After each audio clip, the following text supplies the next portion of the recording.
Hey,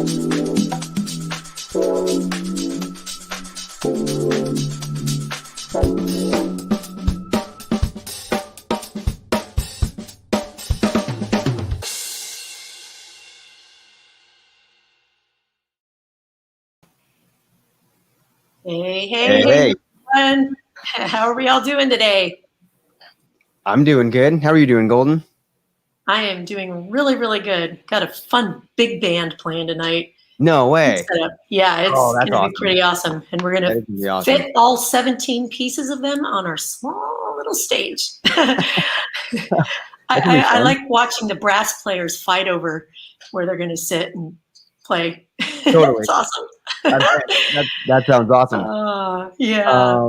Well, that sounds like it could very well play well into what our topic is today. It sounds like you're going to be having to work with and mitigate some feedback challenges with a setup like that a little bit. Yes, awesome. Well, before we get going, welcome everyone to QSC Tech Talk. I'm Golden Preciado, audio engineer and house of worship specialist with QSC, along here with Jason Fernandez, our live sound training specialist with QSC. And like Jason said, yep, we are talking about feedback today. We'll talk about how to identify and remove feedback, along with some cool tips and tricks for setting up your PA to minimize and avoid feedback. Absolutely. This is going to be pretty jam-packed. We're going to throw a lot of information out at you here and trying to shed some overall light on feedback, what it is, what causes it. And then again, some different tips and tricks you can do, both kind of physically with your setup as well as in your mixer processing to help eliminate and mitigate feedback throughout a live sound event. This may be a two-part series. Maybe even it's going to be jam-packed with some really interesting, helpful information. Absolutely. Got Rafael from Venezuela. Rafael from Venezuela. Awesome. Good to have you. Awesome. Cool. Well, should we dive into it? Should we just get started here? Let's do it. Okay. Take us away, Jason. Let's do this. Let's talk about feedback. So the first thing I wanted to just put out there is what it is. What is feedback, and more specifically, what causes feedback? And I think, Golden, you have a really cool slide that we can probably throw up right now just to have that going. Well, there we go. Okay. So feedback is an audio loop. Feedback is caused more or less by a loop between a microphone and an amplified loudspeaker, more or less. So you can see in the diagram here, we have a microphone, which is going to be connected to a mixer, which then may or may not be connected to an amplifier that is then connected to a loudspeaker. The amplifier may be built into the loudspeaker as a powered loudspeaker. Either way, you have a microphone that is picking up a sound. That sound is being amplified and then reproduced by a loudspeaker. And then that same microphone is picking up that same sound again, and you end up with a loop. So it is a sound loop between the microphone picking up a sound and the amplified reproduction of that sound, kind of in an infinite cycle between each other. And that is when you get that awful ringing humming that just kind of takes off and gets exponentially louder the longer it goes without being dealt with. Right, and we know how much that hurts. It sucks. There's actually a visual form of feedback. If you can imagine pointing a video camera at a screen where that camera was being monitored, that's the video version of feedback, where you see a picture within a picture within a picture within a picture. That's no fun either. I mean, it's not ear piercing like the audio form of it, but still, if you're looking at that, you go cross-eyed, and it's just no fun. Right. So, so feedback, no good. And in the audio world, feedback is pretty much the bane of any live sound engineer's existence. Yeah, it's distracting for sure. It's very distracting. Nobody likes it. It distracts the performers when it happens on stage. It's certainly distracting to the audience and takes them out of the experience, or out of the pleasantness of the experience. So what do we do here? How do we, when this happens, how do we stop it? How do we fix it? Let's start drastic. Yeah, exactly. The most simple solution is turn everything off. Turn your microphones off. Turn your PA turn off off. The loudspeakers. Shut it down. That will stop the feedback because you no longer have that loop, right? That's a bit extreme. and certainly not practical, because the reason you have microphones in a PA setup is because you need sound reinforcement. You're doing a live sound event. So to take that concept and put it into practical application, you need to stop the loop. Okay, so that might mean turning some things down, turning the gain on the microphone down, or turning the microphone channel down, turning the loudspeaker down, or simply repositioning your microphone in relation to the speakers, or a combination of all of the above to some degree. So we're going to go over a couple things first. Actually, why don't we go ahead and go back full screen here for just a second. I set up a little demonstration for you guys, just to really key in kind of what we're dealing with here. Brad, go ahead and give us Jason's let's go ahead and get us back to full screen here. I'm going to switch over to first of all, I want to introduce my secondary microphone here. So I'm speaking to you guys into my shotgun mic here. I do have a dynamic microphone in my hand, and I'm going to go over here. And I have this microphone set up through my aux 1 right here. This is the microphone channel. I've got it set up. It's muted right now. And I've got the aux 1 output connected to this speaker that is right behind me. I've got my CP8 set up right here. I've got that gained up appropriately. And I have no processing or no filters on anything at the moment. So this is all wide open. I'm going to unmute my microphone here. And if I just do that, now I can hear my voice through the speaker. Not sure what that sounds like to you guys, but my voice is coming through here. And now all I'm going to do, I'm going to simply hold my microphone in front here. You should all be able to hear that. There we go. Oh, yeah. And so this is happening because I'm pointing this microphone directly at that speaker, which you should never, ever do in practical application. But then just to give you an idea, this is clearly the microphone is picking up kind of the ambient sounds of the room, which is then being played out of this speaker and looping back into the mic. We have our loop. Yes. To make this a little bit more interesting, let's take a look at the RTA. Because one of the things that we're going to touch on is how to determine where the feedback is happening in the audio spectrum. And a nice tool to have at your disposal is an RTA. So you can hear, as I speak into this microphone, my RTA, my real-time analyzer, is showing me the frequency response of the microphone or what it's picking up. And if I do this again, see those spikes? Boom, that's your feedback. So really quickly, Jason, Tyler has a question for us. You use the word gained up properly. Why don't you tell us quickly about setting our gain? Okay, this was in the plan. This is happening a little bit earlier in the program, and that's okay. We can go out of order. I don't mind. Yeah, so, gain before feedback. So when you have something properly gained up, that is essentially saying that you have the appropriate input signal level for that channel, in this instance, this microphone. And if you're familiar with the mixing console, I'll go back over here. I've got my trim knobs up here. They're a little bit dark, but every microphone input will have what's called a gain control or a trim knob control. It's the same thing. And eventually what you're doing is you're dialing up the input signal. So the signal at which that instrument or that microphone is being delivered into your preamps for your mixer. And setting this up appropriately or properly is pretty important to the overall operation of your live sound, so your whole PA essentially, not only your mixer but everything. Getting your gain dialed in appropriately is a big deal. We actually have done other entire webinars on this topic. I have a couple of videos on this topic, so I'm not going to dive too deep into this. I'm just kind of going to explain a couple of things in relation to feedback and what causes feedback. So I actually made you guys a couple of slides. So here's what we need to be concerned with. This is a visual representation of a typical audio signal. We've got, our amplitude over time on our X and Y axis is there. And so imagine this is the signal that is coming into the input of your mixer. Now, a couple things that we're going to deal with here are the noise floor. This is what we need. One of the things we need to be concerned with. The noise floor is the base level of noise that is just in your electrical circuitry. So any piece of electrical audio equipment is going to have a base level of noise. This is called the noise floor. And it's just It's always going to be there. You can't get rid of it. Ideally, if it's a quality piece of equipment or it has a quality preamp, it will have a relatively low noise floor, so that you can get the signal up over that noise floor by turning up the gain. So ideally, you want to let me jump ahead a little bit here. I'm just going to get all of this going on here. There we go. Now it looks very convoluted and complicated, but it's not.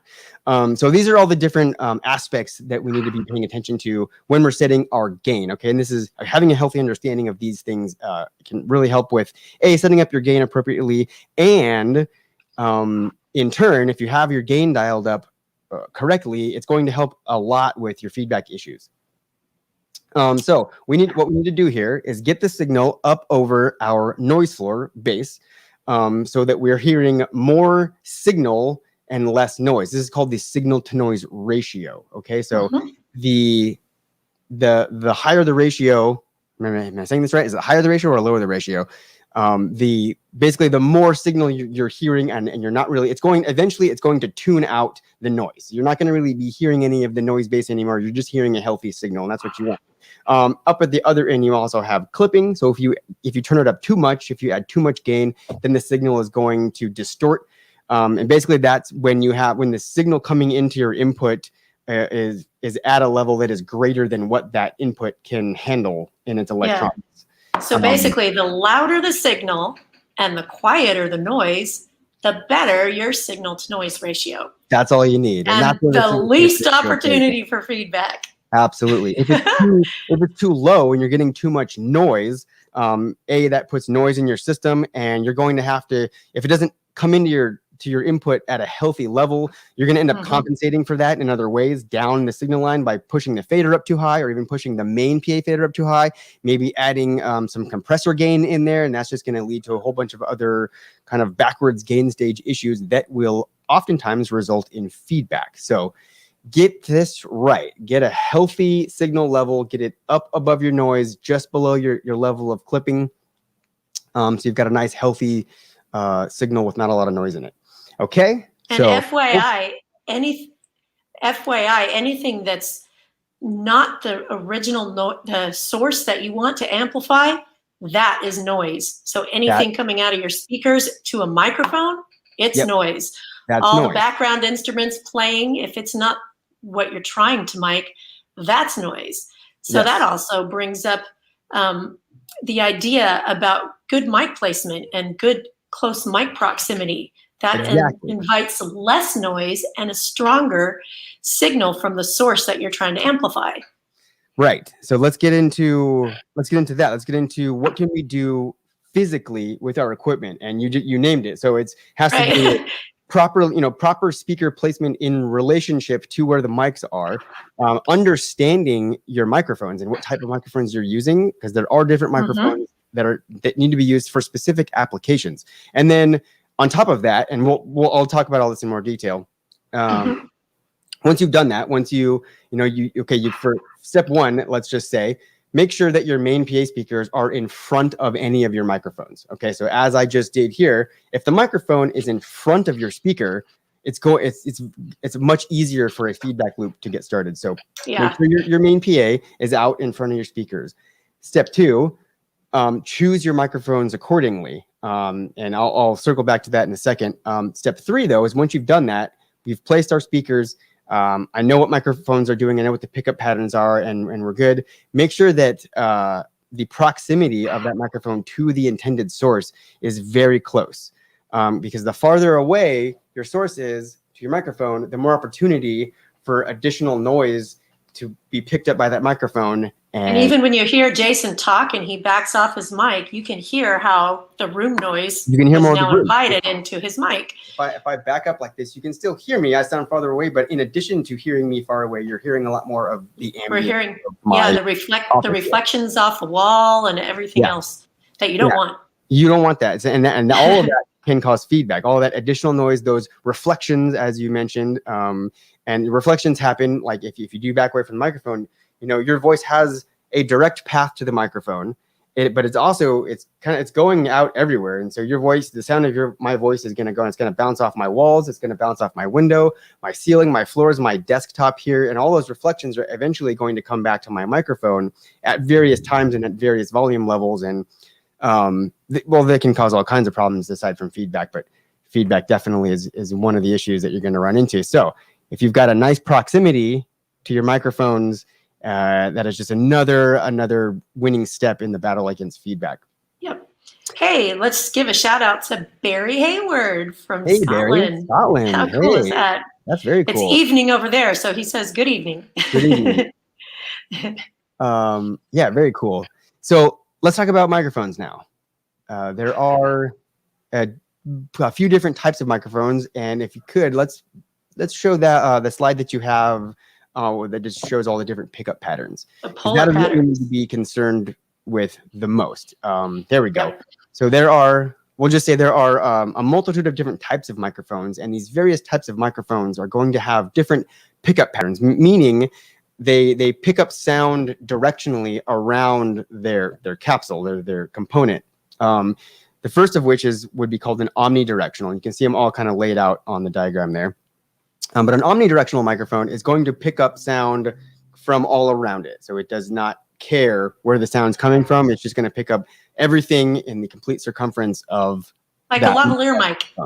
Like a lavalier mic, yes. A lavalier mic is omnidirectional. Not great for loud sound stages. No, which is one of the reasons why lavaliers feedback very easily and are kind of hard to tame.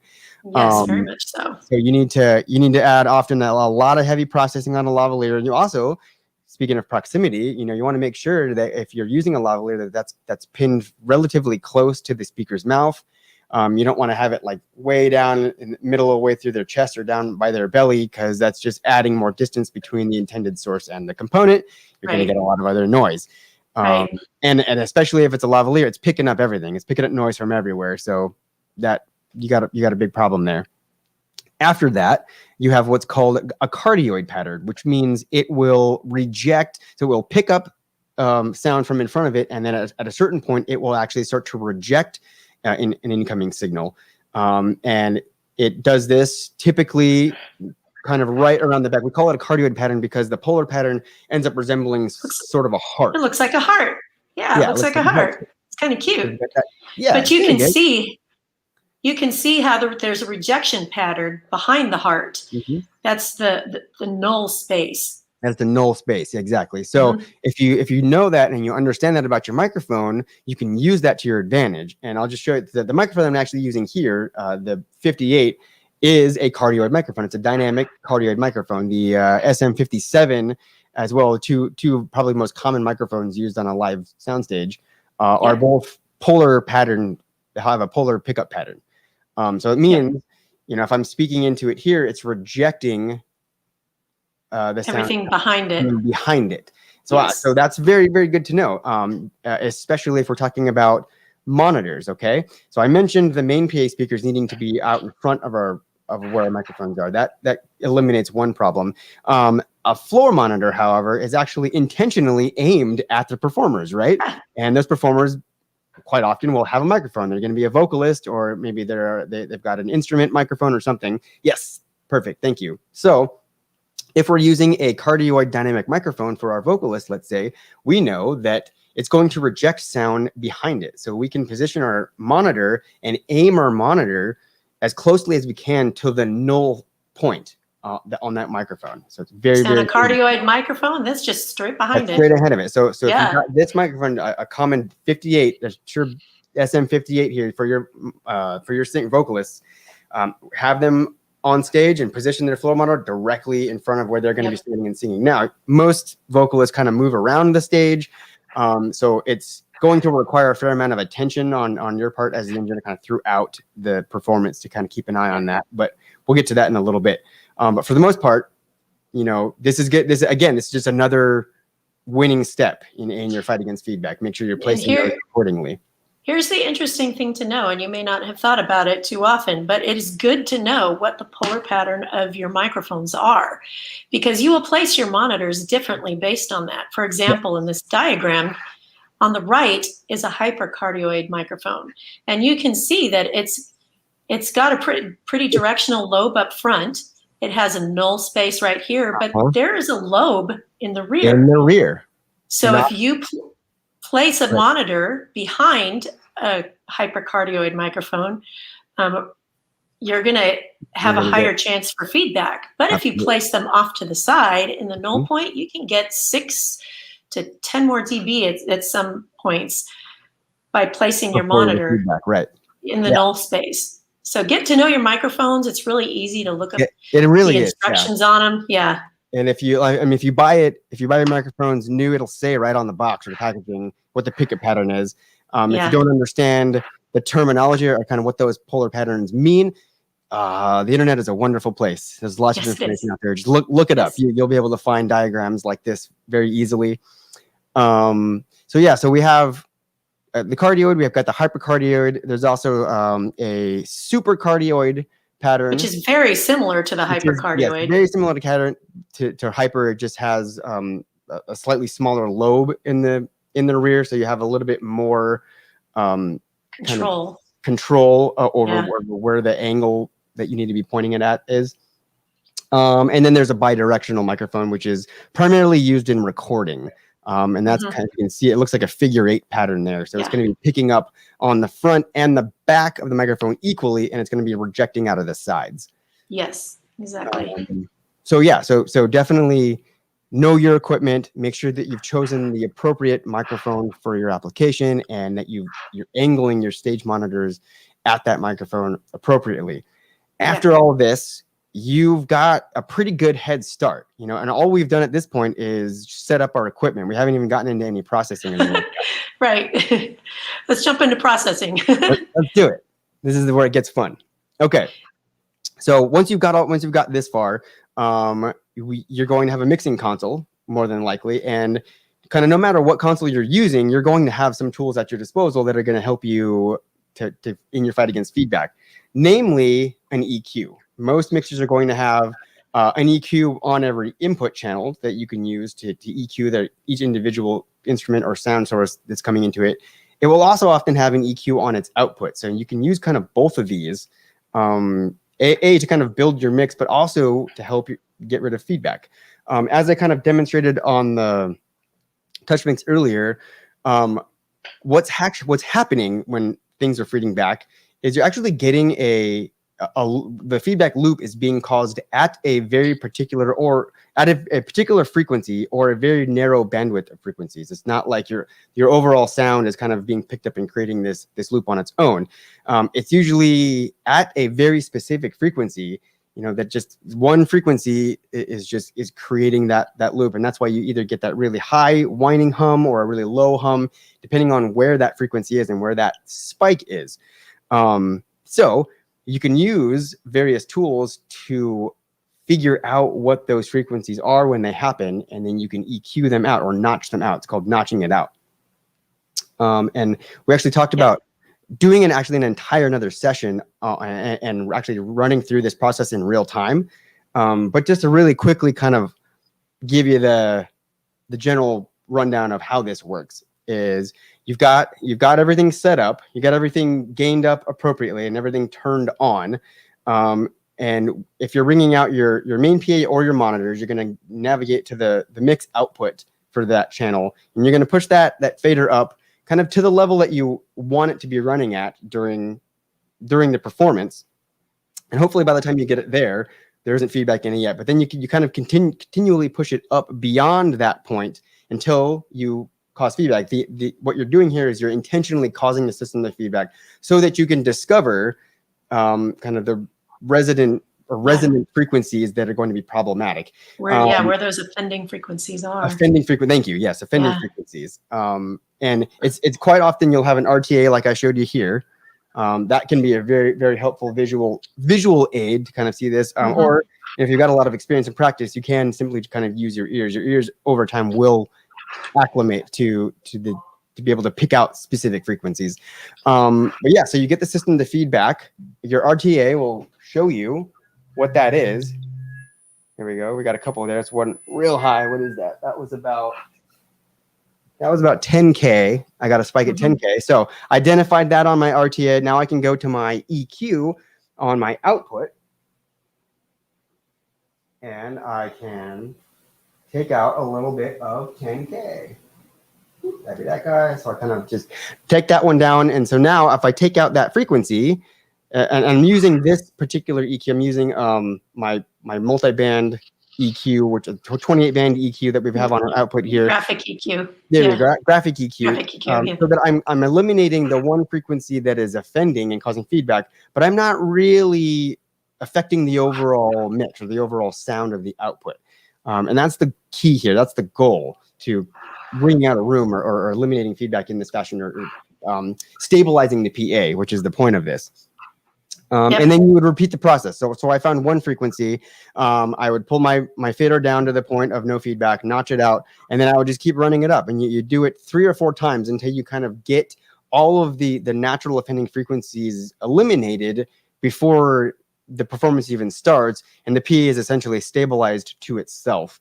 So you might be wondering when you actually stop ringing stuff out. And the answer to that is when a bunch of frequencies start feeding back together, that means you're ready to stop ringing out.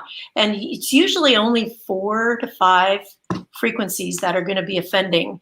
And you keep ringing those out. And then when you notice as you're pushing up the main fader, there's like everything starts feeding back, then you know you've got your worst frequencies. And you can now bring down your volume back to where your house volume will be set. Exactly, where your house volume, and the goal would be, like, as I said, hopefully by the time you get it up to the point at which you'd like it to have, you're still stable. And then you push it beyond that point and figure out where the feedback is there. The goal of that is to give yourself a cushion, or what's called headroom, so that if at any point you need to, you just don't have enough gas, you need to push the thing a little bit louder, you have maybe 6 to 10 dB above that starting point that you're still stable and you're safe from feedback up in those higher volume levels. So that's what that process looks like. Beyond that, once the performance begins, it's still quite possible for feedback to happen on occasion, because you have slightly different physics in the venue. It's full of people now, whereas when you're doing sound check, it's usually pretty empty.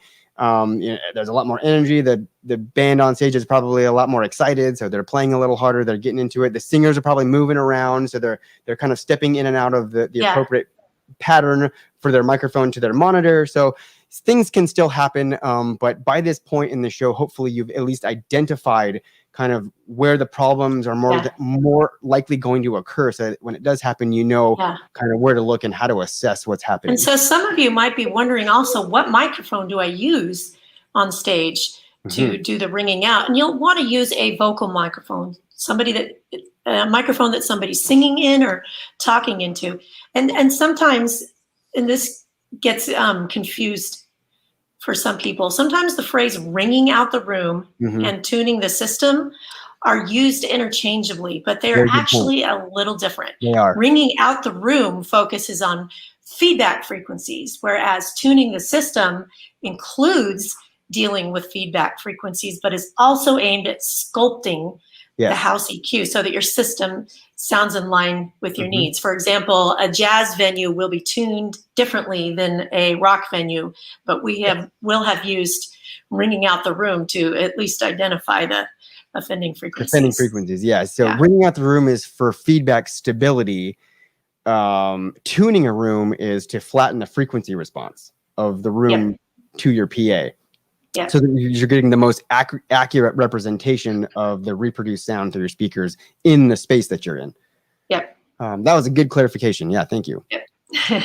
Okay, we're just over about a half hour here, so I think let's bring it. You got to get to the feedback. Let's do it. So everything I just explained, the process of ringing out the room, which does take some time if you do it in the manner that it's just described. You can certainly do that. If you happen to be using a touch mix, however, there's a very, very useful tool on a touch mix called a feedback wizard, which will essentially perform the process of ringing out a room for you. I'm going to demonstrate this for you here. So I'm going to go back into my microphone channel here, make sure we're live. We are not. I'm getting a call. I'm busy right now. Sorry. Okay, my microphone is on. We got my RTA. So I'm going to go into the output now. So I'm going to navigate to the output channel that my loudspeaker is connected to. And I have the anti-feedback tool here. So there are two modes of this. I'm going to demonstrate the automatic mode. So this is what you would use to ring out a room. You wouldn't use the automatic mode during a performance because it doesn't make sense and you have no control over the filter management. But it does have a manual mode as well. So you can continue to use this tool throughout a performance and kind of manually eliminate feedback as you go. But let's take a look. So I'm going to go ahead and click on or tap on Feedback Wizard here, which is going to take us into our automatic mode. And it actually gives me a set of instructions on how this is going to run. So what it's going to do, as soon as I turn this on, it's going to take control of the output fader here, and it is going to do exactly what I described. It's going to take it from my starting point here, which I've already kind of pre-dialed this in to just sit right on the cusp of feeding back. It's going to push it up all by itself until feedback occurs naturally. And as soon as it hears a feedback spike, it's going to lock on, identify that frequency, and apply a filter, which is going to kill it. And then it's going to reset the fader and repeat the process until the room is stable. And again, it'll keep going until the fader's either all the way up or it's out of filters. So it's kind of up to you to determine the point at which you're happy with it. Usually, I'll stop it at somewhere in the realm of I have 10 dB of headroom and I've only applied maybe 4 or 5 filters. Yeah, your voice should still sound natural talking through a microphone, even with the filters applied. If you have too many filters applied, you'll notice it getting very thin. Yeah, you don't want that. Yeah, the idea here is to stabilize the output against feedback without adversely affecting the overall sound of the output. Another thing I'm going to do here is I'm going to add just a little bit of noise in there because that just gives the microphone something to latch onto and something to cycle between the two to feedback. Here we go. I'm going to press start and place my microphone. Let's do this. Take a look at the filters there. Notice the main fader creeping up there. Come on, get it. Get it. Did you press go? I did. There it is. Got one. It's taking its time this time. There we go. There it goes. One. It's having a hard time identifying one of them. Also, I'm holding the microphone directly in front of it. All right. Woo! I'm going to stop it now. Okay. Did you see how far my fader jumped back down after that? I don't know if anybody caught that. Yeah, I was watching it. That was probably about 15 dB above where I currently have it set. So this is what clearly was just a demonstration. In no way was this a practical application, me holding the microphone right against the grill there. But even in this circumstance, it gave me, let's see what we got now. Hey. It gave me a fair amount of stability where I'm at, and I could probably even push this a lot louder if I wanted to. Check. Hey. Check.